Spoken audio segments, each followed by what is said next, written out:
أما بعد فأعوذ بالله من الشيطان الرجيم.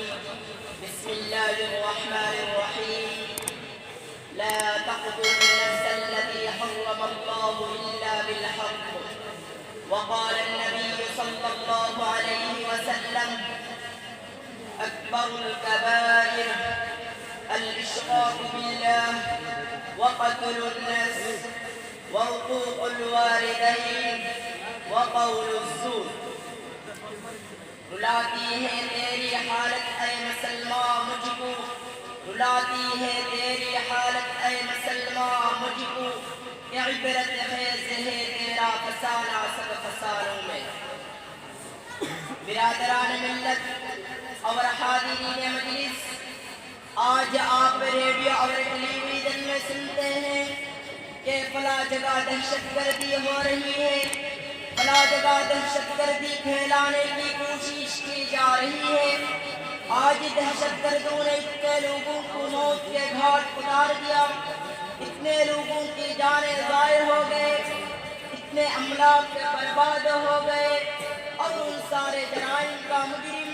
اسلام اور اسلام کے نام لیوا کو قرار دیا جا رہا ہے۔ میں اس مختصر وقت میں آپ کو یہ بتانا چاہتا ہوں کہ دہشت گرد کون ہیں، پوری دنیا میں دہشت گردی پھیلانے والے کون ہیں، دنیا کے امن و امان اور چین و سکون کو چھیننے والے کون ہیں، روئے زمین کے باشندوں کی نیندیں کس نے حرام کر رکھی ہے، کیا اس کے ملزم واقعتاً اسلام اور اسلام کے نام لیوا ہے؟ یاد رہے کہ وہ کسی کی سوچی سمجھی سازش نہیں ہے۔ برادران اسلام، اسلامی تاریخ کے مطالعہ کرنے والے جانتے ہیں کہ اسلام نے ہمیشہ امن و شانتی کی دعوت دی ہے، صلح و آشتی کی دعوت دی ہے، آپسی محبت و الفت کی دعوت دی ہے، اخوت و بھائی چارگی کی دعوت دی ہے، ظلم و ستم سے روکا ہے، فتنہ و فساد سے روکا ہے۔ اسلام کے عدل و انصاف اور دعوت امن و شانتی کا اندازہ لگانے کے لیے ضروری ہے کہ ہم قبل از اسلام کے حالات سے اچھی طرح واقف ہو کہ اسلام سے پہلے دنیا کیسے کیسے حالات سے۔ دوستو، چھٹی صدی عیسوی میں دنیا بڑی اضطرابی اور بے قراری کی حالت گزار رہی تھی، ہر طرف فتنہ و فساد پھیلا ہوا تھا، دوسروں پر ظلم و زیادتی کرنے کو اپنے بڑے کے دلیل سمجھی جاتی تھی، دوسروں کے حقوق کو دبانا ایک قابل قدر کارنامہ سمجھا جاتا تھا، ایک بادشاہ کا دوسرے بادشاہ کے ملک میں داخل ہو کر خون خرابہ کرنا ایک قابل قدر کارنامہ سمجھا جاتا تھا، غریب و نادار اور معذور لوگوں کو معاف تک نہیں کیا جاتا تھا، شیر خار بچے کو دیوار پر زور سے مارا جاتا، جس سے بچے کا بیٹا نکل کر مارا جاتا تھا۔ ایسا رقصہ کی تاریخ کسے معلوم نہیں، روم اور ایران کے ویران کسے یاد نہیں، وقت نصر کے قتل عام سے کون واقف نہیں،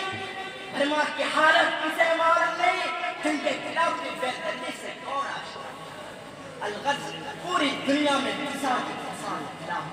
چاہے روم اور ایران، پاکستان اور ہندوستان، یورپ اور ایشیا، روئے زمین کا کوئی خطہ ایسا نہیں تھا جہاں لوگ امن و سکون کی زندگی بسر کرتے۔ اسی حالت کو بیان کرتے ہوئے قرآن کریم نے فرمایا: ظہر الفساد فی البر والبحر بما کسبت ایدی الناس۔ لیکن میں پوچھتا ہوں اسلام کو بدنام کرنے والوں، اگر اسلام ایک دہشت گرد مذہب ہے تو نبی صلی اللہ علیہ وسلم کے زمانے میں دہشت گردی کیوں نہیں؟ ابو بکر رضی اللہ عنہ کے زمانے میں دہشت گردی کیوں نہیں؟ عمر فاروق رضی اللہ عنہ کے زمانے میں دہشت گردی کیوں نہیں؟ خلافت بنی امیہ کے زمانے میں دہشت گردی کیوں نہیں؟ مسلمانوں، لہذا پہلے یہ طے کرو کہ دہشت گردی کسے کہتے ہیں؟ کیا جان و مال کی حفاظت کرنے کا نام دہشت گردی؟ استقامت کی حفاظت کا نام دہشت گردی ہے؟ اپنے وطن سے محبت رکھنے کا نام دہشت گردی ہے؟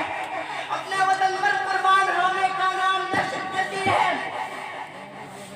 ظلم و ستم کے خلاف آواز اٹھانے کا نام دہشت گردی ہے؟ اگر صدیق کی صداقت پر چلنا دہشت گردی ہے تو میں دہشت گرد صحیح، اگر فاروق کی عدالت پر چلنا دہشت گردی ہے تو میں دہشت گرد صحیح، اگر عثمان کی صحابت پر چلنا دہشت گردی ہے تو میں مسلمان کا حوصلہ افزائی کرنا دہشت گردی ہے کہ میں دہشت گرد سے اگر اللہ اکبر کا نعرہ لگانا دہشت گردی ہے کہ میں دہشت گرد سے اگر تم کسی کو دہشت گردی کرتے ہو تو ہم فخر سے کہتے ہیں کرتے لیکن دہشت گردی اسے نہیں کہا جاتا بلکہ کسی کی حریت آواز کے ساتھ کرنے کا نام ہے کسی کے انسانی حقوق پر ڈالنے کا نام دہشت گردی ہے آؤ اسلام پر دہشت گردی کا بہتان لگانے والا بتاؤ سوڈان میں دہشت گردی کس نے پھیلائی کشمیر میں دہشت گردی کس نے پھیلائی بوسنیا میں دہشت گردی کس نے پھیلائی افغانستان میں دہشت گردی کس نے پھیلائی فلسطین میں دہشت گردی کس نے پھیلائی سرزمین فلسطین کا چپا چپا گوشہ گوشہ مسلمان کی خون سے لاکھوں عورتوں کی عقد و حسرت کمال چکی ہے کروڑوں بچے یتیم ہو چکے ہیں ہزاروں مائیں بیوہ ہو چکی ہے اتنے کریں